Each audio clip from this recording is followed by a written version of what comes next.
Breaking news చూస్తున్నాం. KC Venugopal తో కోమటిరెడ్డి రాజగోపాల్ రెడ్డి భేటీ అయ్యారు. అరగంట పాటు కేసీ వేణుగోపాల్ తో ఆయన చర్చించారు. తెలంగాణలో కాంగ్రెస్ పునర్వైభవం తీసుకొస్తామని రాజగోపాల్ రెడ్డి చెప్పారు. పార్టీ అవకాశం ఇస్తే గజ్వేల్లో పోటీ చేస్తానని కేసీ వేణుగోపాల్ తో రాజగోపాల్ రెడ్డి చెప్పినట్లుగా తెలుస్తోంది.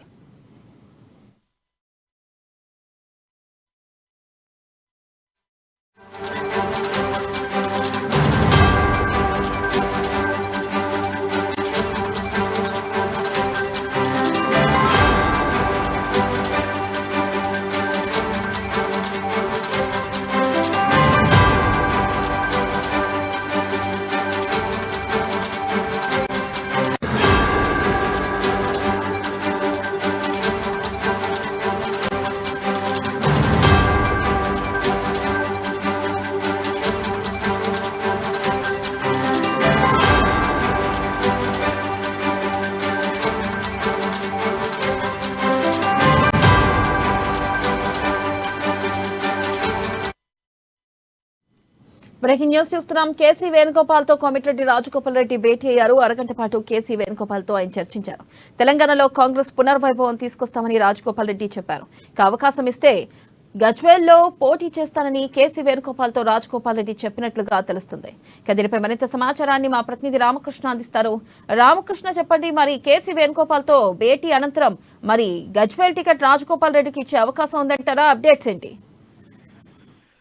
ఇక ఏఐసిసి జనరల్ సెక్రటరీ కేసీ వేణుగోపాల్ ని కోమటిరెడ్డి రాజగోపాల్ రెడ్డి కలిశారు. మరి 2 స్థానాల్లో పోటీ చేసే అంశంపై చర్చ వచ్చింది.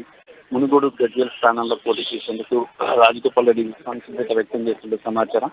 మరి ఈ రోజు లేదా రేపు సెకండ్ లిస్ట్ రాబోతుంది.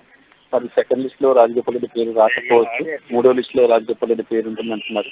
మరి కొన్ని చేరికలు అయితే కాంగ్రెస్ లో ఉన్నాయి. దాదాపు 5 కాంగ్రెస్ బీజేపీ నేతలు కాంగ్రెస్ లో చేసిన రేవంత్ రెడ్డి కొద్దిసేపటి క్రితం ప్రకటించారు. వాళ్ళంతా కూడా టచ్ లో ఉన్నారు. వాళ్ళు కూడా జాయిన్ అవుతారని చెప్పారు. మరి ఈ నేపథ్యంలో ఇక లిస్ట్ జాబితా కూడా కొంత డిలే అవుతుంది. ముఖ్యంగా చూసుకున్నట్టుకైతే కోమటిరెడ్డి చేరికైతే రేపు ఉంటుందని తెలుస్తుంది. రేపు రాహుల్ గాంధీ సమక్షంలో కోమటిరెడ్డి కాంగ్రెస్ పార్టీలో జాయిన్ కాబోతున్నారు. జాయిన్ అయిన తర్వాత 3వ లిస్ట్ లో ఎక్కడి నుంచి రాజగోపాల్ రెడ్డిని ఎక్కడి నుంచి కంటెస్టింగ్ చేయించాలనే అంశం మీద కూడా ఒక నిర్ణయం అయితే వెలువడే అవకాశం అయితే కనిపిస్తుంది. అయితే ప్రస్తుతానికైతే మాత్రం మునుగోడు అలాగే గజ్వేల్ స్థానాలకు మాత్రం రాజగోపాల్ రెడ్డి తన సంసిద్ధతను వ్యక్తం చేశారు. కాంగ్రెస్ హైకమాండ్ ఇవాళ రేపట్లో దానిపై తీసుకున్న తర్వాత కూడా రాజగోపాల్ ని ఎక్కడి నుంచి కంటెస్ట్ చేయించాలనేది కూడా డిసైడ్ చేస్తున్న సమాచారం. Right Ramakrishna, thank you.